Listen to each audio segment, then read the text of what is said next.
केंद्रामध्ये एनडीए सरकार स्थापन झालंय, तर मंत्र्यांनी शपथ सुद्धा घेतली। मात्र मोदींच्या या मंत्रिमंडळामध्ये महाराष्ट्राच्या वाट्याला नेमकं काय आलंय यावरून आता राजकारण रंगलेलं आहे। मोदींच्या मंत्रिमंडळामध्ये महाराष्ट्राला विशेष करून शिंदे गट आणि अजित पवार गटासोबत दुजाभाव करण्यात आल्याची चर्चा सुरू आहे। बघूया त्याबद्दलचा एक स्पेशल रिपोर्ट। नितिन जयराम गडकरी, मैं पीयूष वेद प्रकाश गोयल, मैं प्रतापराव गणपतराव जाधव, मैं रामदास अठौले, मैं रक्षा निखिल खडसे, मैं मुरलीधर मोहोळ।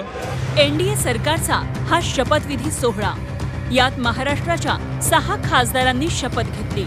मात्र हा शपथविधी सोहळा होऊन 24 तासही उलटत नाही, तोच एनडीएतली खतखत चव्हाट्यावर आली आहे। शिवसेना शिंदे गटाचे 7 खासदार निवडून येऊनही त्यांच्या वाट्याला कॅबिनेट मंत्रिपद मिळालंच नाही। तीच खतखत शिंदेचे खासदार श्रीरंग बारणेंनी बोलून दाखवली आहे। बिहार मधले नितीश कुमार, जे चंद्रबाबू नायडू, नितीश कुमार आणि शिवसेना, चंद्रबाबू नायडूचे 16 खासदार निवडून आले, नितीश कुमारचे 12 खासदार निवडून आले। त्या खालोखाल तिसरा पक्ष, सर्वाधिक मोठा पक्ष म्हणून शिवसेना पक्षाचे 7 खासदार आले। 5 खासदार चिराग पासवानचे आमच्या नंतर आले, त्यांना कॅबिनेट मंत्रिपद देण्यात आलं आणि शिवसेनेला खरं तर राज्यमंत्रीपद देण्यात आलं।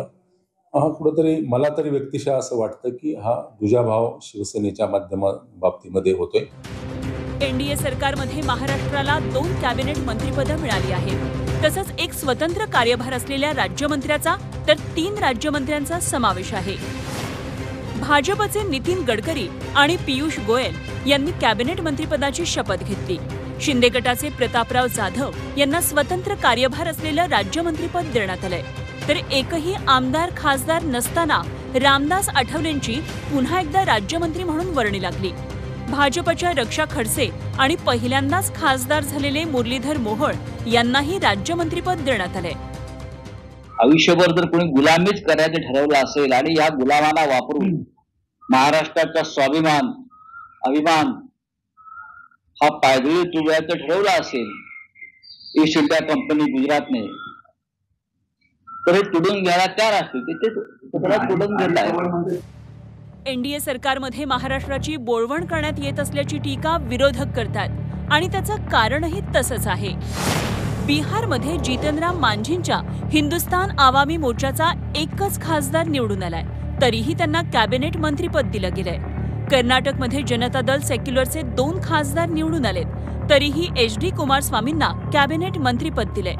चिराग पासवान यांच्या राष्ट्रीय लोकजनशक्ती पक्षाचे फक्त 5 खासदार आहेत, तरीही त्यांना कॅबिनेट मंत्रिपद मिळालंय।